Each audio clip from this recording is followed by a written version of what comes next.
পৰীক্ষা কৰক সংখ্যালঘু ৰাইজৰ হুঁচিয়াৰ হুঁচিয়াৰ বাংলাদেশ চৰকাৰ হুঁচিয়াৰ হুঁচিয়াৰ হুঁচিয়াৰ বাংলাদেশত থকা শিশু মহিলাৰ ওপৰত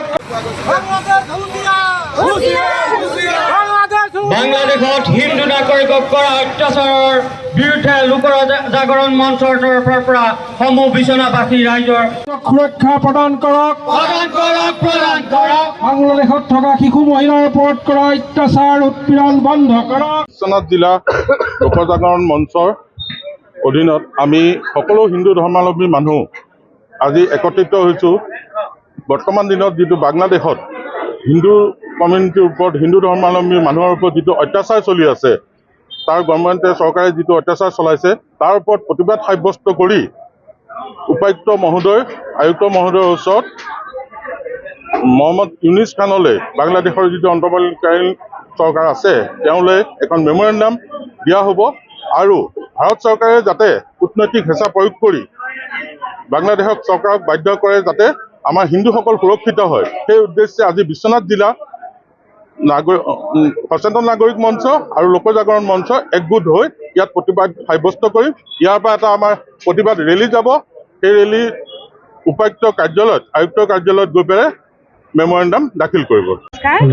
আপোনালোকে ইতিমধ্যে গম পাইছে বাংলাদেশত যিটো আমাৰ হিন্দুৰ ওপৰত নিৰ্যাতন চলিছে তাৰ ওপৰতে আমি আজি সকলোৱে মিলিজুলি যি আমি এটা প্ৰতিবাদ কাৰ্যসূচী উলিয়াইছোঁ যে আমাক সুৰক্ষিত লাগে। আমাৰ হিন্দুসকল সুৰক্ষিত হৈ নাথাকিলে কিন্তু অনাগত দিনলৈ আৰু আমি দুখৰ সন্মুখীন হ'ম।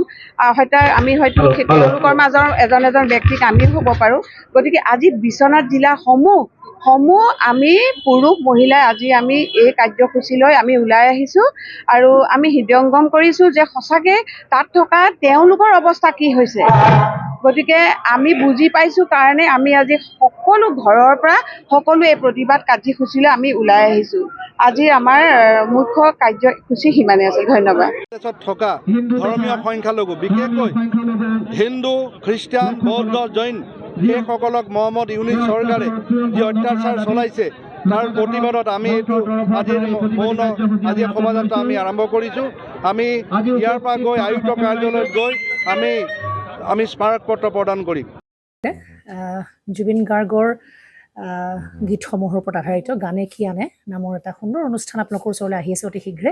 অহা 15 আগষ্টৰ পৰা ধেমাজিৰ পৰা প্ৰথম অডিশ্যন আৰম্ভ হ'ব আৰু সেই অডিশ্যনৰ যোগেদি বিভিন্ন কণ্ঠশিল্পীসকলে যিসকলে এই অনুষ্ঠানত যোগদান কৰিব বিচাৰে তেওঁলোকে এই অডিশ্যনৰ যোগেদি আগবাঢ়ি আহক আৰু জুবিন গাৰ্গৰ বহুত ভাল লগা গান আমি সদায় শুনি আহোঁ আৰু আপোনালোকৰ যদি ভাল লগা গান থাকে জুবিন গাৰ্গৰ আপোনালোকে গাই ভাল পায় তেন্তে অডিশ্যনত যোগদান কৰক। মোৰ ফালৰ পৰা আন্তৰিক শুভকামনা থাকিল এই সম্পূৰ্ণ অনুষ্ঠানটোলৈ। ধন্যবাদ।